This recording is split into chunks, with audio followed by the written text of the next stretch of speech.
O terceiro tópico dessa aula está relacionado ao tópico da expressão, desenvolvido no texto da Graziella Ambrosio, e nesse tópico nós observamos como elemento formal representativo a necessidade de fazer a descrição do evento, seja ele traumático ou não. E nesse processo todo, nós observamos que a Graziella apresenta para a gente dois ambientes diferentes dessa expressão, desse testemunho, um ligado ao espaço do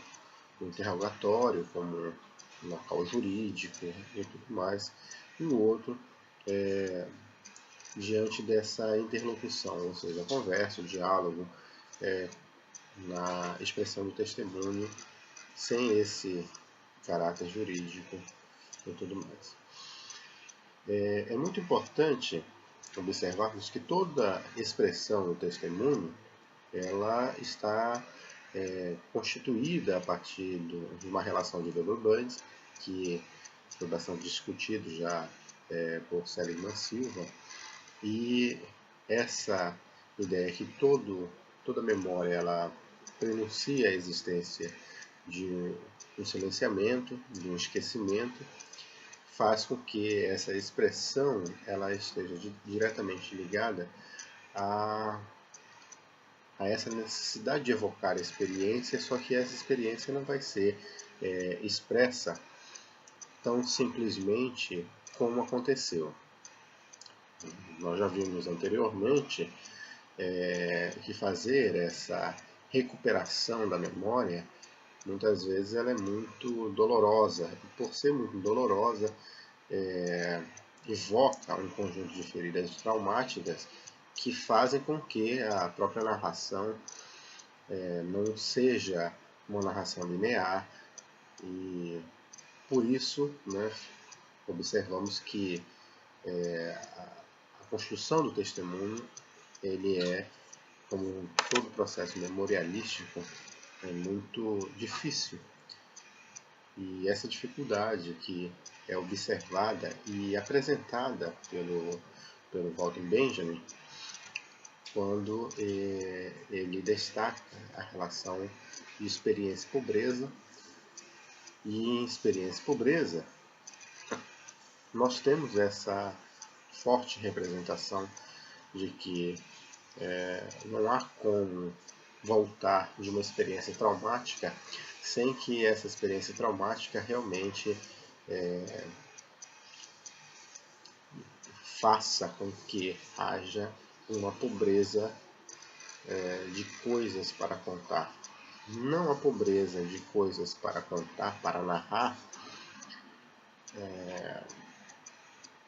por conta da falta da experiência, mas da dificuldade de que essa experiência seja trazida a código. Então, esse é um aspecto bastante interessante. Se vocês forem observar o texto do Spiegelman, o Maus, esse texto ele nos traz coisas assim, muito interessantes. Vocês devem ter o texto aí com vocês. Esse é um texto que nos faz pensar muitas coisas, porque você tem uma narrativa que está dentro de outra narrativa, uma narrativa de encaixe, um testemunho construído a partir de um testemunho de segunda geração, que é algo bastante interessante. Você tem no texto do Art Spiegelman uma possibilidade de trazer a código uma experiência que partiu da relação entre pai e filho, mas além disso, ela está ligada à representação de dois tempos completamente distintos. O tempo da narração de um evento traumático, que é, no caso, a Segunda Guerra Mundial, e você tem um tempo de narração ligado a um pós-guerra, que busca, o tempo todo, construir um entendimento sobre o evento traumático. E essa busca por encontrar esse entendimento sobre o evento traumático nos traz algumas pistas bastante interessantes sobre como foi possível fazer a narração e a construção de um testemunho, mesmo diante da percepção do horror tão próximo, tanto do narrador quanto desse testemunho terceiro pensado dentro da narrativa. É interessante porque você tem, na verdade, um narrador que viveu a experiência e você tem o filho do narrador, como uma narrativa de segunda geração, que não vive a experiência, mas ao mesmo tempo acaba vivendo a experiência de recuperar toda a memória a partir do testemunho produzido pela figura do pai. Então, é algo assim bastante instigante para a gente pensar sobre isso. E pensar como é que se deu a sobrevivência posterior à Shoah. É um trabalho que repercute na gente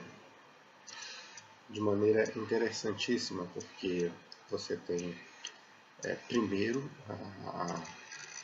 uma referencialização direta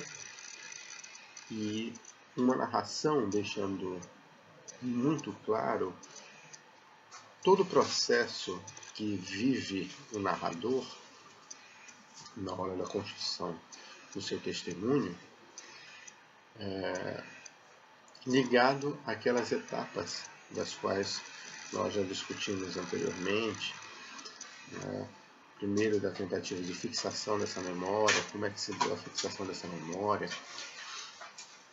É uma narrativa que mostra como fazer a sobrevivência, como se conseguiu sobreviver diante de um horror tão representativo e de uma perseguição tão grande produzida contra os judeus. As brincadeiras de disfarce,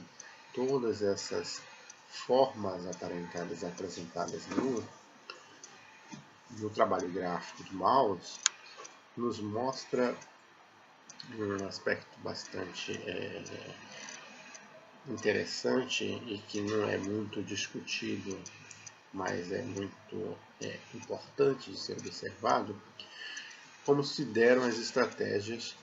de resistência ou de tentativa de sobrevivência, né, desses grupos que, como acontece, por exemplo, em filmes como A Vida é Bela, que há a construção de uma narrativa em torno de outra narrativa, que é essa narrativa do sobrevivente. Na narrativa Maus, você encontra como estratégia para narrar, né, essa variação histórico-temporal. Né? Então, passados alguns anos, eu consigo fazer a recuperação dessa narrativa e é graças a esse tempo que é possível fazer todo um caminho em busca de dizer e selecionar e escolher exatamente aquilo que vai ser